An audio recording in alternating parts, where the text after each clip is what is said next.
Hello, my name is Maria Lopez and I am a 12th grader from Regulate High School. Today is finally, sadly, my sign off on these blog posts as we have finally concluded our film production and our editing in our movie called Killer Chef. I had the pleasure to work alongside Stephanie, Jean, and Eunice in this project, in this journey. We were able to grow together, and especially with these blog posts, I was able to explain my thought process and this whole new experience that I had almost no knowledge on previously. I joined this Aice Media class with an open mind. I was very excited to learn about the different factors that went into the movie production world. Before we did any type of filming, my group wanted to concentrate on the different factors that will play a role into our film, such as angles, mise-en-scene, color symbolism, and most importantly, representation.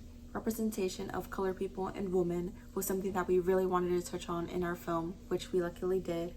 But we also failed and fell into the trap of stereotypical factors that play a role in different types of movies, such as the horror movie industry.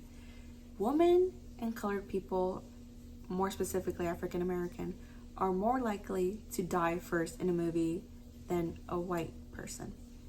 This is something that is seen in our movie, even not on purpose, but I myself am the one who is used as the meat and the cannibal for the cannibalism in our film. And you can see me on the ground, dead. Not clearly, but it is me, and it is shown in the beginning of the film that it is going to be me. This is something that we unfortunately did not pay close attention to, even though we discussed it. But something that we did want to pay close attention to is that we were all of different descents, Hispanic and African American, in our film representation. This is something that is growing in this industry, luckily. Another factor that I want to pay close attention to was the color scheme. Although we didn't play the traditional role and stereotypes into the real consideration of color schemes, we did have Jean wear all black to provide a little symbolism of death and what he's going to do coming forward. And something that we also challenged was the type of editing that we used with the type of gray and filter.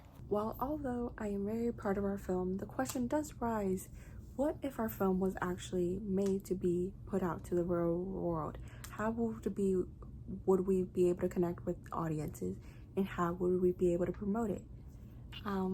I first want to start off with answering how would we be able to connect with audiences.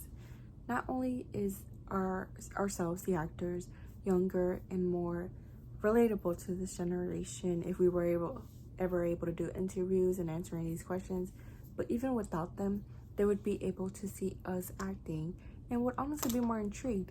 As myself, I find myself relating to this, such as popular shows that produce teenagers to play these roles, and it honestly becomes relatable. This can also be seen in social media. This is why more and more people are contracting characters that are either pure young or actually young teenagers who can promote their movie on TikTok, Instagram, and Snapchat. Social media has become such an important factor in advertisement and is honestly the easiest and most cheapest factor. It can be used for advertisement in different types of ads and other factors. Looking back at our first rough cut, not only the way we were filming and angles changed, but along with our techniques and editing devices. At first, we thought to use iMovie, which was on our iPhones, but then soon discovered the power of CapCut. CapCut is a free downloading device which you can use on your computer or an iPhone. It was very easy to handle with adding filters, doing transitionings, and other stuff.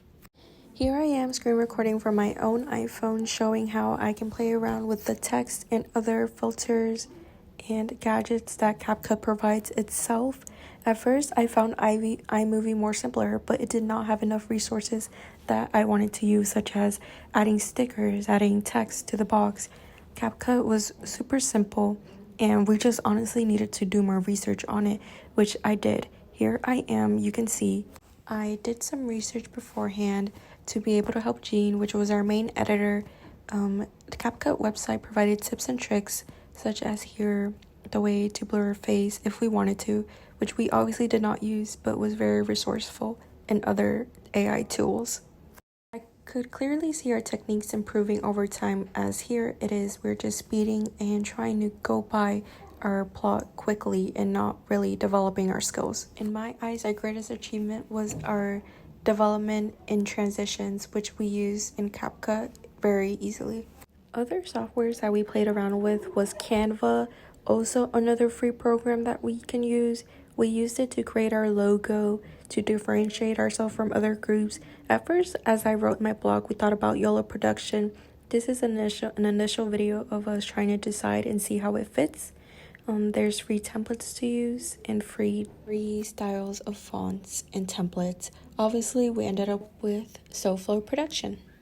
Looking back at the film production itself, my group was very good at communicating and working together to develop our plot, which is why I wouldn't change my group for the world of it. But another factor that I honestly did regret not working on was the creativity in the filtering, the music play. Honestly, we only used some CapCut free options that it had for us. I do not regret my blog post at all, as I feel like I did fairly good enough research and represented it, but I do wish I went more in depth into the text in a timely manner. And other than that, like all good things, my media production here will come to an end. I decided to use this final blog post video in a raw format, kind of interviewing myself, reflecting, because this is honestly the thought process that went through my head, and I honestly hope you all enjoyed it. Thank you.